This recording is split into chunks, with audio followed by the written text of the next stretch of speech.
So, this is for my reflections on this week's lecture from what I understood from the slides. So, the idea is to use AI as a design partner.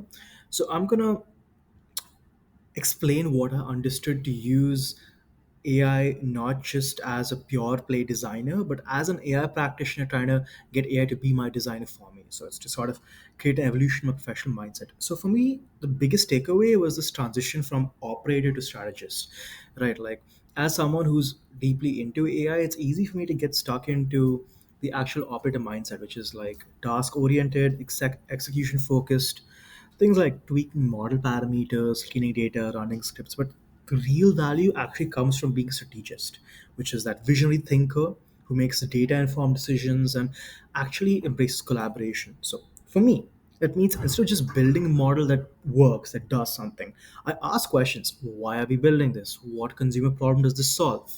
So this is where AI integration comes in. So use AI to streamline creative processes, enhance our creativity, and adopt a future-focused approach. So I'm able to engage in continuous learning and adapt to change. So my professional goal is now to spend less time on actually being an operator, on the routine execution and time defining strategic inputs, and like just the model low level AI stuff, and more on the high level strategic stuff. What inputs guide the AI? What insights do I need? What is technically sound and contextually relevant? Right.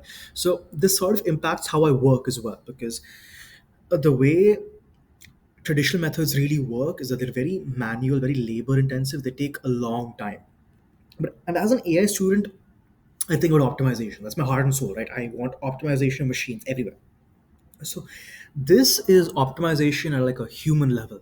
So we integrate AI, we enhance our creativity by data-driven insights and efficiency. And a key application over here is rapid prototyping. So instead of waiting for weeks for a UI to be built and then get feedback, we build mockups immediately. We test them out. We get a very quick feedback loop, and that's invaluable for any sort of development iteration cycle. It also allows streamlined collaboration, right? Because I can generate a visualization, share an idea, get feedback on it immediately. So it allows communication between technical and non-technical people that sort of breaks down silos. And this is like how a workflow benefits from these ideas. That's what the logical conclusion of this is, right? So I start off with a rough sketch, right, which is my intuition, my initial concept or system architecture, which is just like on a whiteboard or on a notebook somewhere. And then I take an AI generated image or asset. I probably get a VLM to spit out some pictures for me, or get some AI generated voices. So I get an abstract concept and turn it into a concrete visual representation through all the tools I mentioned before. This also helps me visualize complex inputs and outputs, data relationships, and really speeds up the validation process. So this leads naturally to the final storyboard and the prototype. So this is like my polished presentation. It has a clear narrative, stakeholder, it's ready for stakeholder review, it's ready for production. And the most important part of this entire process is collaboration, right? I'm working with the AI. I'm integrating my intuition with the capabilities of a machine to get better outcomes for everyone. Now, the thing is, AI lets me generate a ton of solutions really quickly. How to decide what's a good solution? So, one of my other major takeaways from this was the Maya heuristic, most advanced yet acceptable. So, this is my strategic filter in a sense. Like if my model can generate thousands of outputs, this is how I'm going to decide what I'll actually use for presenting to stakeholders for model governance. So it lets me figure out what's contextually applicable, and it's that human in the loop layer inside of a largely automated system. So this is the conclusion side.